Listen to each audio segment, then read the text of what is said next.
আসসালামু আলাইকুম। আমি মোহাম্মদ শাহিনুর রহমান। কেমন আছেন আপনারা সবাই? আশা করি আপনারা সবাই অনেক ভালো আছেন, সুস্থ আছেন। আমি অনেক ভালো আছি, সুস্থ আছি। তো আপনারা জানেন, যারা আমার ভিডিও দেখেন, আপনারা অনেকেই জানেন যে আমি সাধারণত কবুতর বিষয় নিয়ে একটু ভিডিও করি। আর সেই সাথে সাথে ওই আপনার গরু খামার নিয়েও কিছু কিছু ভিডিও করি। সেই সাথে আবার ট্রাভেল ব্লগও ভিডিও করি। এটা আপনারা অনেকেই জানেন। তো আমি আপনাদের একটা কথা বলতে চাই, সেটা হলো যে আজকে একটা বিষয় নিয়ে আমি আপনাদেরকে আলোচনা করব। সেটা হলো যে আজকে কবিতা নিয়েও ঠিকমতো আলোচনা করব না, গরু ছাগল নিয়েও একটু আলোচনা করব না। আজকে আমি আলোচনা করব সেটা আমি আপনাদেরকে, সেটা হলো যে আপনারা জানেন যে আজকে ২৬ তারিখ। তো ২৮ তারিখ আমাদের মুসলমানদের ধর্মীয় একটা উৎসব, সেটা হলো যে ঈদুল আজহা বা কুরবানি ঈদ।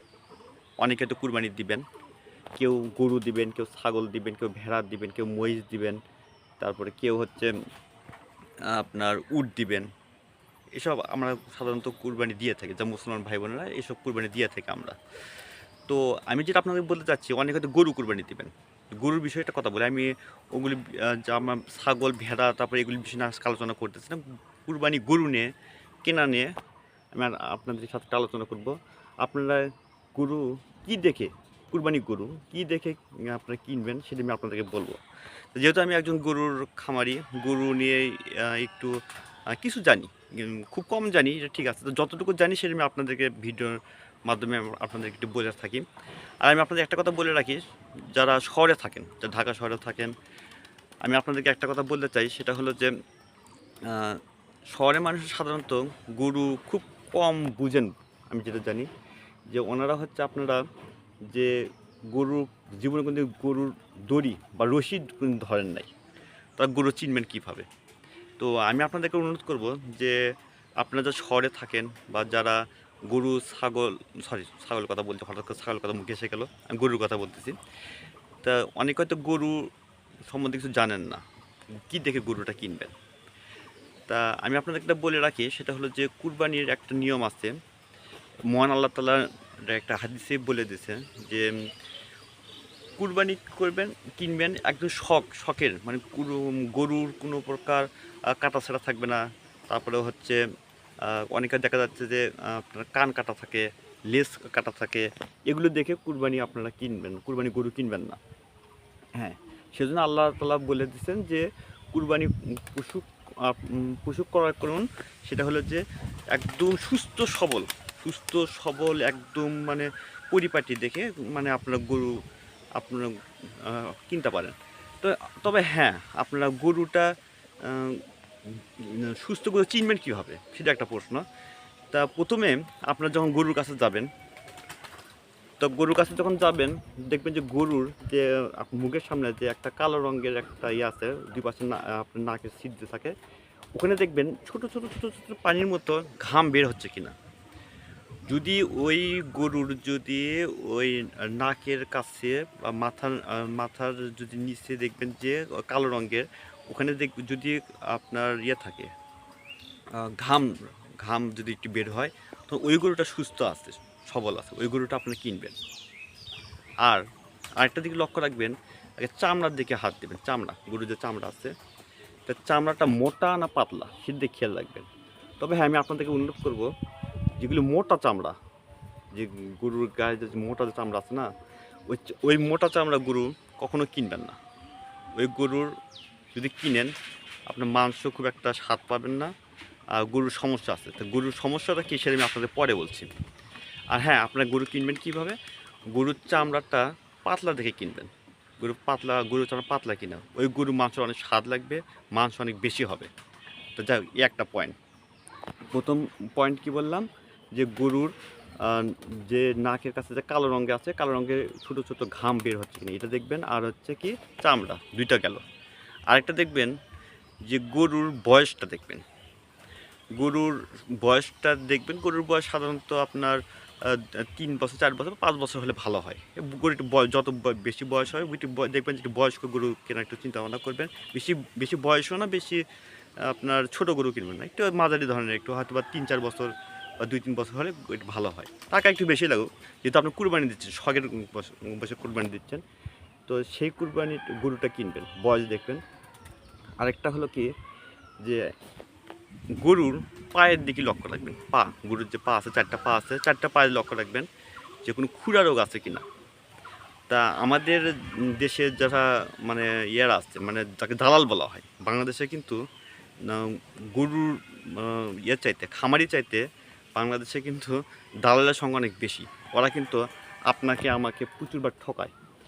তো ওরা দালালরা করে কি, ওই গরুর যে পা আছে, পায়ের যে একটা খুর আছে, খুরা দেখবেন যে 2 পাশে, এভাবে 2 পাশে একটা ইয়ে থাকে, মানে এখানে একটা ইয়ে থাকে, ওখানে দেখবেন যে মাটিতে বন্ধ আছে কিনা। যদি খুরা রোগ যদি হয়ে থাকে, খুরা রোগ যাকে বলা হয়, ওই খুরা রোগে দেখবেন যে একটু ছোটো ছোটো ছোটো পোকা বের হয়। তো ওনারা করে কি, ওখানে মাটিতে রাখে। তো গরুর পায়ের নিচে সাধারণত খুরের পাশে দেখবেন মাটিতে অবশ্যই বন্ধ থাকে। এটা আপনারা অনেকেই জানেন, গরুর পায়ে হাঁটলে মাটি তো ভরবেই। তা ওই দিকে সেজন্য ওই দালালরা করে কি, ওই মাটি করে কি, ওই খুঁড়ার ভিতরে ভালোকে বন্ধ করে দেয়, যেন বা আমরা বা আপনি বুঝতে না পারে। এটা কিন্তু আমি বলতে শহরের লোকেরা, গ্রামের লোকেরা অনেকেই জানে, গ্রামের লোকেরা সাধারণত জানে, শহরের লোকেরা কিন্তু অনেকেই জানে না, তাদের উদ্দেশ্যে বলতেছি। তো গরুটা যখন আপনি এটা দেখবেন যে ওখানে মাটিতে বন্ধ করা আছে না, মাটিটা ভালো পরিষ্কার, পাটা পরিষ্কার করে দেখবেন যে কোনো খুঁড়া রোগ আছে কিনা। খুঁড়া রোগ হলে ওই গরুটা কিনবেন না। আর দেখবেন গরুর চামড়া, অনেকেই দেখবেন যে গরুর ইঞ্জেকশনটা করে, মোটা তাজা করার জন্য ইঞ্জেকশন করে। এটা কিন্তু গরুর মাংস যদি আপনি খান, ওই মাংস কিন্তু যদি খান তাহলে আপনার ক্যান্সার হওয়ার সম্ভাবনাটা বেশি থাকে। তাই আমি আপনাদেরকে অনুরোধ করব যে ওই যেগুলো ইঞ্জেকশন দেয়, মোটা তাজা কোনো ইঞ্জেকশন, ওই গরুর আপনারা সহজে কিনবেন না। এখন আপনারা চিনবেন কীভাবে, একটা প্রশ্ন যে আপনারা চিনবেন কীভাবে। হ্যাঁ, তা আপনারা চিনবেন কীভাবে, সেটা হলো কি, যে গরুর চামড়াটা একটু গায়ে একটু হাত দিয়ে গিয়ে দেবেন। যদি হাতটা যে বসে যে আবার উপরে যদি উঠে আসে, যেমন আমি আপনাকে দেখাতে পারতেছি না যে গরু যেটা আমার কাছে নেই, তা যাই হোক আমি আপনাকে উদাহরণ দিয়ে বুঝিয়ে দিচ্ছি। সেটা হচ্ছে গরু, হ্যাঁ, চামড়াটা দেখবেন। আর চামড়াটা দেখবেন যে গরুর গায়ে এবার যে আঙুলটা আছে, এই বুড়ি আঙুল দিয়ে, মানে বৃদ্ধা আঙুলটা আছে, সেই বৃদ্ধা আঙুল দিয়ে গায়ে একটু একটু চাপ দিবেন। গরু যদি চাপ যদি দেন, তো ওই চাপটা দেওয়ার ফলে একটু চাপ দিবেন, যদি চামড়াটার উপরে যদি উঠে আসে, যদি দেবে যদি উপরে যদি উঠে আসে, ওই গরুটা আপনি কিনবেন না। ওই গরুটা ইঞ্জেকশন দেওয়া আছে, আমি আপনাদের সাবধান করে দিচ্ছি। ওই গরুর মাংস যদি আপনি যদি খান, তাহলে আপনার কিন্তু ভবিষ্যতে ক্যান্সার হওয়ার সম্ভাবনাটা বেশি থাকে।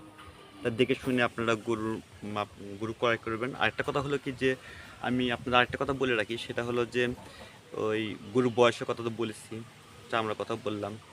তা একটু সুস্থ সবল দেখে গরুটা কিনবেন। গরুর দাম একটু বেশি হবে, কারণ কি, গরুর দাম এই জন্য বেশি হবে, অনেকে, আমি কয়েকদিন হলে হাটে বাজারে ঘোরার পর অনেকে অভিযোগ দিয়েছে ভাই গরুর দাম নাকি এবার বেশি। তাহলে ভাই গরুর দাম তো বেশি তো হবেই রে ভাই।